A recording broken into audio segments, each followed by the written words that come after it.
What's up, coffee blurs and nerds? Today I'm talking to Korie Pickett, aka KP, aka at Who's Your Queen KP. Over the next couple days, all condensed into this one little episode, we are going to be running a cold brew experiment. How does it affect the cold brew when you refrigerate it versus when you just leave it out? The thing I was really excited about with this episode was the conversation. I really connected with everything KP said in regards to how she felt about things. And we have a lot of similarities. She likes to write. I like to write. She was a former marketing director before she got into coffee. I was a former marketing director before I got into coffee. And a myriad of other things. Recovering career changer over here. She's excited about... You know what? I'll just let you enjoy this show and find out for yourself. Now let's see if we can't get this thing started, shall we? Wait a minute. Error. Oh, it says processing audio? Man, technology's lame. Technology, I swear. Hi, how are you? I'm good. I'm feeling like really energized this morning, which is super refreshing. How are you feeling? That's awesome. I'm feeling like I'm going to be feeding off of your energy. All right, I'll give it to you. Thank you. What kind of coffee are you using? I am using Onyx Cold Brew. Ooh. It has tasting notes of cocoa, dates, stone fruit, brown sugar, and it is round and creamy. Wow. Okay, that sounds amazing. Yeah, I ordered it with the coffee black collab that they did with Onyx, and I was like, you know what? I've never tried their cold brew, so I'm going to. And I've had it a couple times, and it is great. I don't have anything that claims to be ideal for cold brew, but I'm going to do a blend of Awesome. Bumuna from Burundi. Nice. With its notes of cherry and chocolate. And I'm going to add a little bit of this. I never figured out how to pronounce the name, Stivers or Stivers. It's from a local roaster here in Chicago. From Colombian roast, but it is dark. It is dark. Very cool. I have like pretty large pitchers, if you will, and this is like what I use to make my cold brew in. I'm using just these little 16 mason jars. Yeah. These. So I think I'm going to do a 1:12 ratio. That sounds right to me. Okay. I'm like not technical or scientific at all. I'm like, oh, that looks good. Let me just dump a little there. Good. Right. For some reason, I go back and forth a lot between like measuring everything and being very precise and being just like, whatever, this feels right. I'm normally in the whatever camp most of the time. I'm like, that looks right. And then like once I taste it, I'm like, oh, well, it's tasting pretty good too. So nice. The industry seems to be so focused on, like precision and numbers.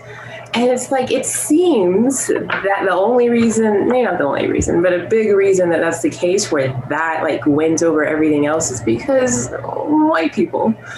Facts. And that is not the only way to do things.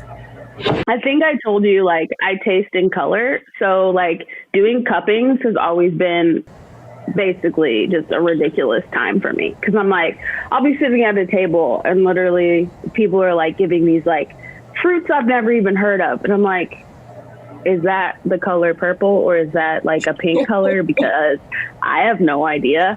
And then I would get, like, really intimidated and was like, this feels so much more technical than I'm just not that kind of person. So I was like, can we just like taste it and say if it's good or bad? Yes.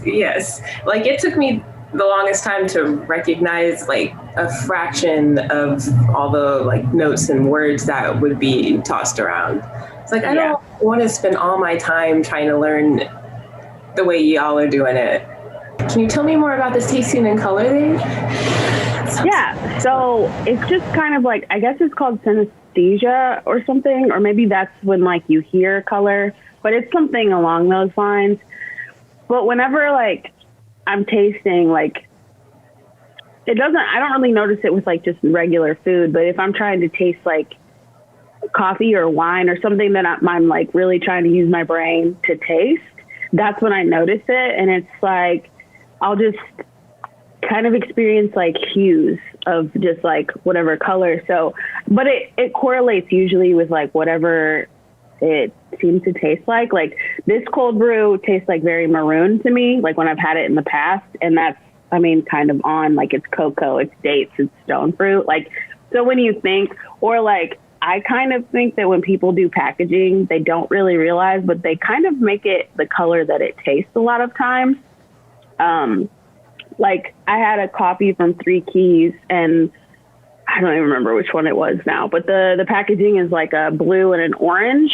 And that's like what I would see when I tasted it, which was cool because I think that they kind of have that vibe since they correlate so much of their coffee with music. So it's just like, I'll just experience kind of like a hue of a color and be like, okay, but I'm not to a point where I can dissect like what that color actually like would identify as, if that makes sense. Yeah. Like, I'm like, I don't know what fruit, like tangerine, yes, is a fruit, but like if I were to like see like a burnt orange or something, I don't know if that means like it's supposed to be orange or if it's just supposed to be citrus. Okay. So it's not like super identified. Yeah, that's interesting. I'm about to get some of their coffee soon, and so I was I had this thought like I want to try to like force my brain to taste the music when I drink coffee. I don't know if it works that way, if I can just make myself do that, but that's my goal because I really want to. I think it will. I mean, they have that like tasting wheel that's like centered around music, so that helps too, because I know like, so Miles Davis is like one of my favorite like just jazz musicians, and I chose the coffee that I did because they like had like Miles Davis is one of the musicians that they recommended listening to while you enjoyed that like specific coffee. So I was like, okay, I can get down with this easy. Okay, nice. All right, we getting into this? I'm getting into it. I do love that you're doing this, by the way. It's like, I don't know, it's just really refreshing to kind of just like be in a safe space of coffee of just like, let's try this, see if it works. It's like fun little experimenting stuff. Yeah. Well, thank you. I felt like I needed an excuse to do more of this, and having people do it with me would seem like So how are you making yours? I've never done it like what you're doing. I don't know ways, like I guess methods. I don't know a lot of methods. So I just like typically take the easy route of just Google and what is the easiest way to make this? That's fair. At home, I've never done it like this either. Just like water straight into the coffee. How do you make sure you don't get like at the end? How do you filter it out? Yeah, like at the end. Yeah, but I use like what I normally would use to keep the coffee in while it brews, just like a cloth filter bag. Okay. I like get like a bigger container and just dump the whole thing through the. Got you. Yeah. That makes sense. I do a lot of like for the week, like I'll make like cold brew and tea. So I needed like a second one anyway. So this was kind of like a prime experience for me to be like, yes, I need to get this right now. Nice. Okay. And I've never used like a cold brew maker thing. What is that? Like it's awesome. So it's just like, I don't know if you can kind of see it. So it's like this filters inside. Okay. Like you're just like pouring the water over the coffee and it's slowly filtering into the entire. I found that it makes it really flavorful, which is awesome. Okay. I'm a big fan of like actually being able to like taste the coffee, especially like cold brew, you know? Yeah. I feel like with pour overs, you know, like you're going to get like the fullness of it. And I feel like this kind of still gives you that, but just in a cold brew. Now, do you go for flavors in your like lattes? Honestly, I really just love like a straight up like oat milk latte. Hot or iced, but if I do a flavor, it's like definitely lavender, I'm a huge lavender fan. I don't really have much to base this on, but it seems like a tea person would like gravitate more towards lavender. Does that seem out of whack? That seems very fair to say. I love the way lavender makes me feel. So I do have that, like, I do experience the relaxation of it. And I feel like that kind of balances out the coffee because I'll get like anxious. So it's kind of like, okay, cool. I've got something that can kind of like also chill me out. Cool. Hey, very nice. What made me curious about this is that some places I worked at, try to keep it cold and some places don't. And so I've always wondered how much difference it actually makes. Yeah, I'm excited to know too, because I always like, after I make it, I just like put it in the fridge and kind of forget about it till the next day. So I'm excited. This is fun. Yeah, I'm curious to see how different our differences are. Do you have like a coffee origin story, something that got you interested, or you just? Yeah.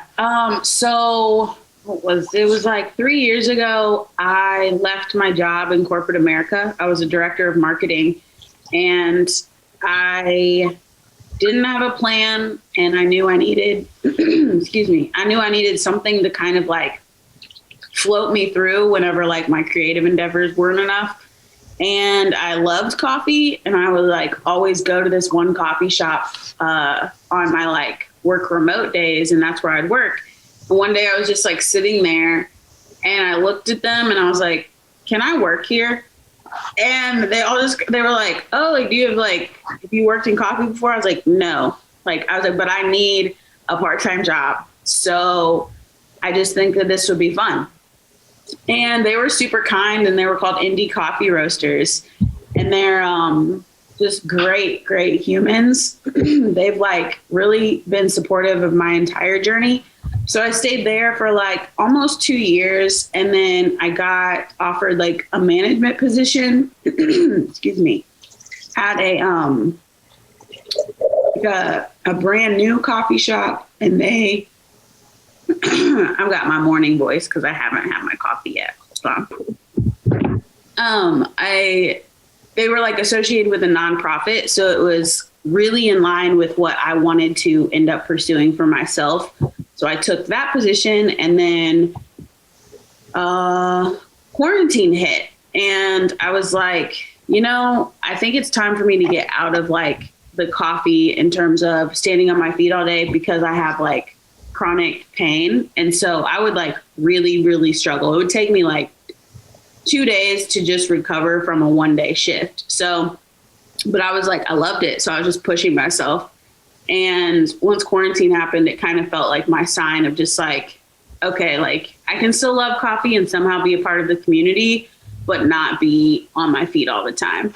So then that's when Kat and I linked up to do Coffee People. So now I'm just like staying in like the publication realm, since I already do my own publication. So it's like now I get to combine coffee and words, which are my two favorite things. Very nice. Okay, cool. Did you, how welcoming did you find it when, like before you like started coffee or like working with Coffee People, when you were just like working physically in the space? Yeah, I found it welcoming for myself, but it wasn't always comfortable. Like they were very welcoming, but it was hard because there was never anyone that looked like me in the space. Mm. So for me, it was, and like just where they're located is of like, I don't really know if like very many Black and brown people even live in that area. Like it's just a very well off area. Like we always joke that city, like their streets are paved with gold because it's like super bougie. So it was always like, it was just strange, because then when I started working there, anytime a Black person would walk through the door, I got so hyped. I was like, oh my God, it's time. Like this, was like, it is my time to shine. But yeah, so it was like, they were so welcoming, and they still are.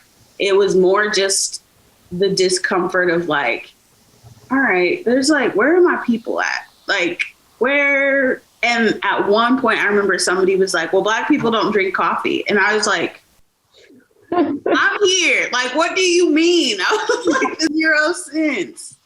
Mm-hmm. And I don't know where that logic comes from at all. But, you know. Oh, man, I completely relate to that feeling of, like, excitement when, like, I feel like it got so bad where, when I saw, like, a Black person, even just when I was getting off work, like, just walking outside, Black person. Like, and I was like, oh, my God. It's like, because there's that natural camaraderie. Like, I always say, I'm like, our joy hits different. Like, our joy is so different in like the best way that it's like, we're loud with it because like that's the joy it's supposed to be. So I'd always be like so hype. And I swear like the people I worked with were like, what is like big deal? I'm like, y'all don't get it. It's fine. Yeah. It's fine. But I feel you. Yeah. There's like at least one coworker, I get so much more comfortable in myself that she always thought I was into whoever I was talking to. Like, no, just like, I'm just so excited.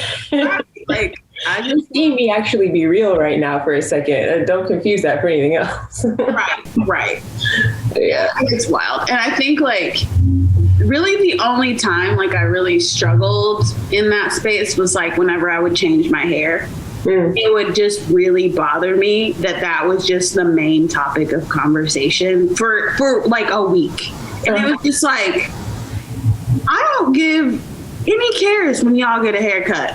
I really don't. Like, we don't talk about it. We don't, like, you dye your hair. We don't talk about it. We're like, oh, that looks nice. Move on. But I swear, it would be like I had to give them the anatomy of braids. Like, it was just like, they're like, so, is that your hair? I was like, yes. Mm-hmm. Like, oh my, I paid for all of this, so yes.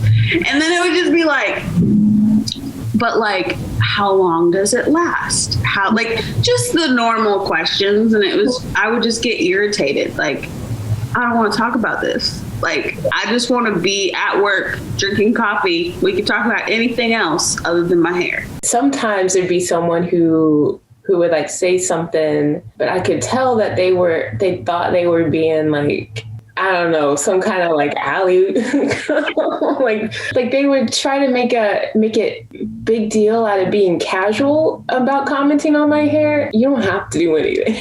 So like overall welcomed, yes. Just like the normal uncomfortable moments was just what I would deal with. Yeah. Or like customers. Customers were sometimes terrible. I had a customer once that he always, every time he came in, he always would order 2 espressos, but he wanted them like delivered like 7 minutes apart because he wanted to enjoy his first one and then he wanted you to bring in his next one. Well, I took him his first one and he looks at me and he was like, can you please have someone else bring me my next one? And I was like, oh, I'm sorry. Like, is something wrong with this one? Like, I'm thinking like something's wrong with like the way it looks or something. And he was just like, I don't feel comfortable with you serving me. I know what that means. So I go back behind the bar and I was like, I was like, somebody else need to take that man his coffee because I'm not the one. And that's exactly how I said it. And they were like, what's going on? It's like, he doesn't feel comfortable with me serving him. And that's all I said. And they were just like, was there something wrong with the coffee? Like, why would anybody ever say that? Like, what's, and I'm like, he's racist. Like, it was really pretty blatant, but they were all just like, no, there's no way. And I'm like, what other reason would he not be comfortable with me being the only person? He said it. Like, he just said it point blank. Right. I was like, he knew, he knows, he doesn't care. Interesting. Yeah. Okay. So anytime he would walk in, I would like, if I was on register, I would just walk away. Because I was like, I'm not even, like, I don't get paid enough to deal with it. So I would just be like, I'm going to go to the back or do something else. Because, like, if he's going to be in this space, I don't have to interact with him. Yeah. Damn. Yeah, I don't think I've ever had anyone be that point blank with me. It's been more white subtle. I'll say white subtle because when it happens to you, you know what it is. It's not Right. nothing subtle about it, but it's subtle in a way that white people may not catch it. Yeah. We know. So, yeah. I worked in this area in Chicago called the Financial District. So if that's any clues to, you know, how bougie it was. Just such a huge sense of entitlement. And that's pretty much was everywhere I worked, but damn, this place just really seemed to bring it out. She stood at the door, which was a good distance away from where I was behind the bar, and spoke to me from the door. Like, I've been waiting on my order. Like, oh, we don't, sir. And she cut me off like, I have a kid out here. And then she just went back outside. Inside. I mean, that is so wild to me. It was nuts. She even she came back in a second time and did like this hand motion to me, like, I'm waiting. She said she was in a hurry. I'm like, I need to get out of here. I've gotten older, so I'm 30 now, and I'm to the point that I'm just like, I will just tell somebody, I'm like, you don't get to talk like that. Like, you don't get to be like that. And it's funny because when I think about it now, I'm like, I'm very hireable, but I think like if I were to step back into like a customer facing job, I would need to like let whoever was hiring me know. I'm like, if someone is rude, like if I'm not being treated like a human, I'm going to let them know. So the customer is not always right because I'm not about to deal with it. Like, no. Like, unless no, I don't even think there's a number that you could pay me that I'd be like, yeah, like, let me just like, let this go. Just be a better human. Like, service work is hard enough. Like, really?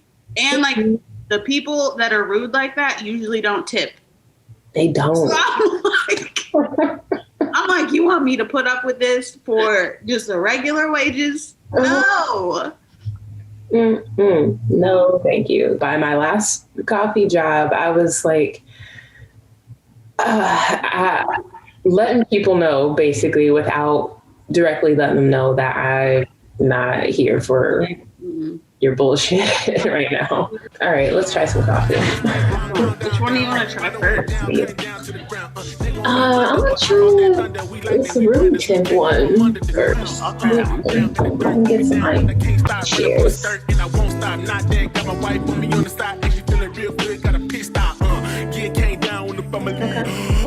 I feel like it's as flavorful.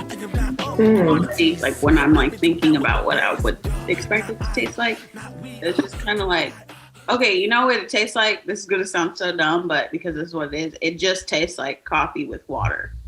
Like it just, you know, like it just it's just kind of like, oh, okay, this is like coffee flavored water. That's what it tastes like to me.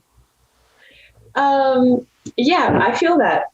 Like, I'm just like, I mean, it's not bad. It's just like, okay, I can drink it, but it's also like, it's just like water. Let's try some of this cold. Mm-hmm. This coffee is so maroon. Yeah. Okay. Like super maroon. But it's like, I don't know, definitely the refrigerated one has like a bolder taste than the one that was just like room temp for me. It doesn't just taste like coffee flavored water. It's like, oh, this is coffee.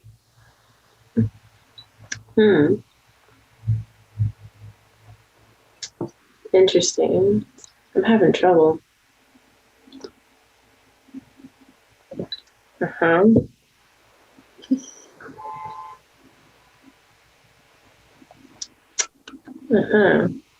Yeah, do you notice any differences? I don't even.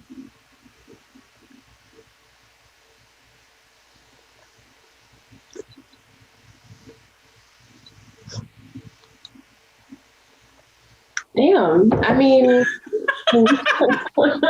not really. Shit. I love experiments. So do I. You do look like a little coffee scientist right now, just like with all your different like cups and stuff. That's amazing. You know what? No. They taste the same? Yeah, I can't tell. They look They look different. I kind of, you know what, to be honest, I expected the cold brew would have more flavor, like what you found, but that the room temp one would be stronger. I'm so disappointed. I can't tell. I'm going to, you know what, as we keep talking, I'm going to keep sipping and I'm myself to them. I definitely prefer the refrigerated way, which like, I also don't know if I just prefer that because that's what I always do. Mm-hmm. So if it's like, this is what it's supposed to taste like for me. Yeah. Does like the shade of maroon seem any different for either? I don't taste any color with the lukewarm one. Like it really just feel like when I say like coffee flavored water, that's what it is. And it's like, it's super, it's really light. You really can't, it looks way darker on the screen, but it's lighter. Huh. And remind me what coffee you used. I used Onyx, their cold brew. Oh, that's right. Okay. Yeah. So like it's like meant for cold brew. I've kind of gotten into making like cold brew milkshakes. And it's the stuff. I use the Oatly ice cream. And it doesn't like really mess with my stomach, but it is so good. Like it's like the best little afternoon treat, but then like it kind of keeps you awake, but not terribly. Are you noticing difference now? Yes. Yes. Okay. I thought I was making it up before, but I'm pretty sure now, especially now that like as the cold one gets a little bit more down to like I try to make the room temp cold because I don't know, differences in temp throw me off. Yeah. The cold brew has more flavor. It's a little bit more complex. The room temp one does seem a little bit stronger to me though. But not as like flavorful? Not as flavorful. Yeah, that's what, like does cold bring out flavor more? But I don't know. So like hot water brings out acidity more. Cold brew makes it smoother, lessens the acidity. That impacts the flavor somehow. Some shops, like there's a shop that is like really close to us here that I would always ask them, I'm like, oh, like what do you have as espresso, this or that? They would never know. Like the people working were just like, I mean, I don't know, it's coffee. I'm like, but okay. So I've learned like that is not a place I can like ask detailed questions because they will not know. And it's fine. But then it's like, I don't know, there's also something hits different when you walk into a Black owned space too, because sometimes it's more like diner style of like, literally you just tell them what you want. And if they have it, they'll give it to you. Or, you know, it'll just be more conversational. Coffee is like such a broad spectrum of things that I don't like that we try to make it so like technical. Yeah. And so just like, this is what it is. And it's like, what is it? Like there's a million different ways to, you know, do things until each shop is different, does their own thing. But the approach always seems similar. Like this is what I've learned in just my little sphere. And so this is the proper way. And I'm going to act like this is the only way to do it until they seem to attract like the same type of customer. And it's just never felt comfortable. And I have been, oh man, ever since I got into coffee, I've been dying to work for a Black woman. See what that be like, you know, because it hits different, man. Like that's also the beauty of coffee is that there's so many different areas. Like you don't necessarily have to work customer service, you know, like you could be in many different roles, whether it's like the behind the scenes, like the roasting, or even just like getting products, you know, like whatever that looks like. It doesn't, I think a lot of times it's misconstrued that like the only way to coffee is to be a barista. It's like, I had to retrain my brain in that way too, to be like, okay, like that's not true. Like I am still in coffee. I'm just in a coffee publication. I'm in, like I'm still constantly interacting with coffee professionals. It's just not in the way that I thought I would be. So it's different, but I love it so much more because I'm like, this is the way that my brain needs to work. That's good to hear. And it's a good reminder for myself. I did not see any clear path for me to be in any, like, venture anywhere else in coffee. I really wanted to be like a consultant. Management of like teams and projects is kind of what I've been doing before. And so that's what I wanted to bring to coffee. But like outside of that, it didn't seem like any place or any person was keen on giving me entrance to like any kind of other area. I had not consciously, but I kind of accepted that it was all white men. They were in control of that. And so like when I started actively looking online for like other coffee folks of color, it's like, oh shit, of course we're out there. Like, damn, there's a whole Chicago, right? Yeah. Okay. Well, like I legit, like I'm a little jealous because I drove there, I don't know, it's probably like almost 2 months ago now, just to go to Everybody's Busy. I love what Melissa's doing there. So like Melissa would be a great person to talk to, just even like, because Melissa kind of has a similar story. She just created it for herself because she didn't know what would like how to do certain things or what the industry would look like. So she just created it. She's in Chicago, but also coffee, hip hop, and mental health. Like, they're blowing my mind. Like, they just created like a concept store where you can just like walk in and buy like merch, like clothes and stuff, but also get coffee. And then they're like, their goal right now is to feed like 500 families by Christmas. So they're like building funding for that. And yes, it's coffee, but they've like expanded past anything that we think is just coffee. Like they're like, yeah, coffee is a part of it, but it's not all of it. And I didn't realize coffee, hip hop, and mental health had opened up a physical space. Yeah, they opened up their concept store. So I don't know how long it will be there, but they're like literally like you can just go in there and they have like all their merch hung up. Like it looks like it's like a pop-up shop, but it's like a physical space, like a storefront. What's got you feeling not caffeinated enough lately? That's a good question.